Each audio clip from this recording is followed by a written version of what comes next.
गफलत और नाफरमानियां कब तक? मौत अचानक आती है, मौत ऐलान करके नहीं आती। अचानक बंदा अंधेरी कब्र में पहुंच जाता है। हजरत सैयदना मालिक बिन दीनार रहमतुल्लाह ताला अलैहि से किसी ने उनकी तौबा का सबब पूछा तो फरमाया, मैं महकमा पुलिस में सिपाही था, गुनाहों का आदी और पक्का शराबी था। मेरी एक ही बच्ची थी, उसे मुझे बेहद प्यार था। वो 2 साल की उम्र में फौत हो गई। मैं गम से निडाल हो गया। उसी साल जब शबे बरात आई, मैंने नमाज इशा तक ना पढ़ी, खूब शराब पी और निशी में मुझे नींद ने घेर लिया। मैं ख्वाब की दुनिया में पहुंच गया।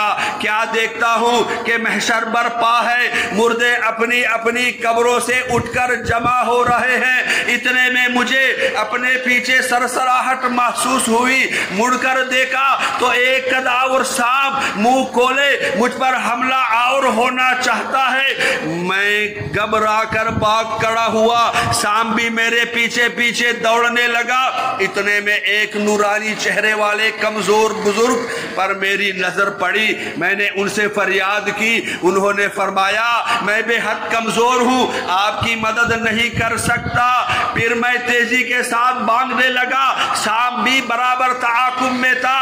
दौड़ते दौड़ते मैं एक टीले पर चढ़ गया और टीले के उस तरफ खौफनाक आग शोला जन थी। काफी लोग उसमें जल रहे थे। मैं उसमें गिरने ही वाला था कि आवाज आई, पीछे हट जाओ।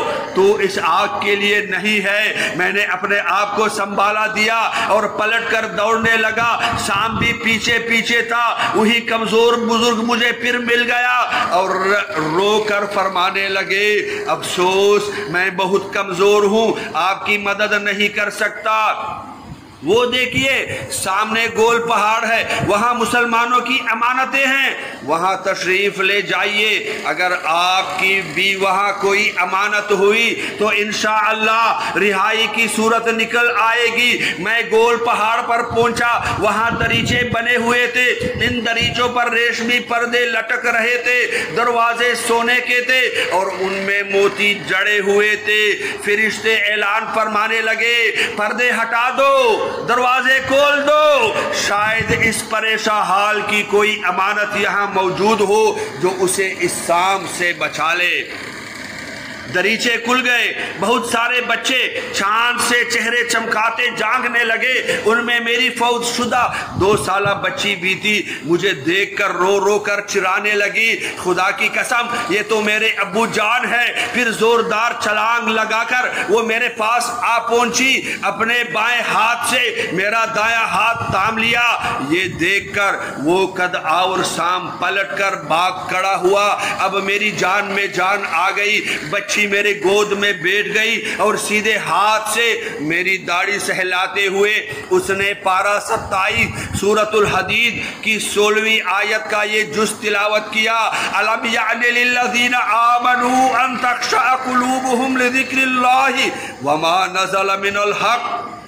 क्या ईमान वालों को अभी वो वक्त न आया कि उनके दिल झुक जाएं अल्लाह की याद और हक के लिए जो उतरा।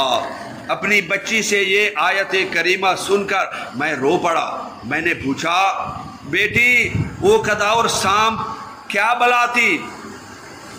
कहा, वो आपके बुरे आमाल थे जिनको आप बढ़ाते ही चले जा रहे थे। कदावर सांप नुमा बद आमालियां आपको जहन्नम में पहुंचाने के दरबे थे। पूछा, वो कमजोर बुजुर्ग कौन थे? कहा, वो आपकी नेकियां थी जो आपने नेक अमल बहुत कम किए हैं, लिहाजा वो बेहद कमजोर है और आपकी बुराइयों का मुकाबला करने से कासिर है। मैंने पूछा, तुम यहाँ पहाड़ पर क्या करती हो? کہا مسلمانوں کے فوت شدہ بچے یہی مقیم ہو کر قیامت کا انتظار کرتے ہیں، ہمیں اپنے والدین کا انتظار ہے کہ وہ آئیں تو ہم ان کی شفاعت کریں۔ پھر میری آنکھ کھل گئی، میں اس خواب سے سہم گیا اور الحمدللہ میں نے تمام گناہوں سے رو رو کر توبہ کی۔ تو پیارے اور محترم اسلامی بھائیوں، وہ وقت کب آئے گا کہ ہمارے دل اللہ عز و جل کی طرف جھک جائیں؟ وہ وقت کب آئے گا کہ ہم اپنے گناہوں سے توبہ کر لیں؟ کیا ہم نے مرنا نہیں؟ کیا اندھیری قبر کو ہم نے بلا دیا ہے؟ کیا قبر کی تاریکی کو ہم نے بلا دیا ہے؟ کیا بلانے سے ہماری چوٹ ہوگی؟ قبر کی تنہائیاں، قبر کی تاریکیاں، قبر کی وحشتیں، قبر کے کیڑے اور مکوڑے، مٹی کے بچھونے، پیارے اور محترم اسلامی بھائیوں، وہاں اگر کام آئیں گے تو صرف نیک اعمال کام آئیں گے۔ آج اگر آنکھیں بند ہوئی، آج جو ہمارا یہ خیال ہے ہم نہ ہوئے تو ہمارے بچوں کا کیا بنے گا، ہم نے یہ کام نہ کیا تو یہ ادھورا رہ جائے گا۔ آج تو ہم اس دنیا میں اپنے آپ کو بہت اہم سمجھتے ہیں، میں نہ ہوا تو یہ کام ادھورا رہ جائے گا، میں نہ ہوا تو یہ ادھورا رہ جائے گا، میرے بچوں کی پرورش والا نہیں ہوگا، اس مسجد میں خدمت کرنے والا کوئی نہیں ہوگا، یہاں پر چندے کرنے والا کوئی نہیں ہوگا، یہ نہیں ہوگا، وہ نہیں ہوگا۔ لیکن اگر آج ہماری آنکھیں بند ہوئی، پورا نظام زندگی چلتا رہے گا اور ہم نہیں ہوں گے، ہمارا کسی کو احساس تک نہیں ہوگا، ہمارے بچے بھی ہمیں بھول جائیں گے، عین ممکن ہے ہمارے رشتہ دار بھی بھول جائیں، اپنی دنیاوی کام دندوں میں رہ جائیں، اور ہم حسرت سے پکار کر اپنی قبروں میں شب جمعہ، شب برات، لیلۃ القدر یہ پکار کر اپنے گھر والوں کو کہیں کہ اے ہمارے گھر میں رہنے والوں، اے ہمارے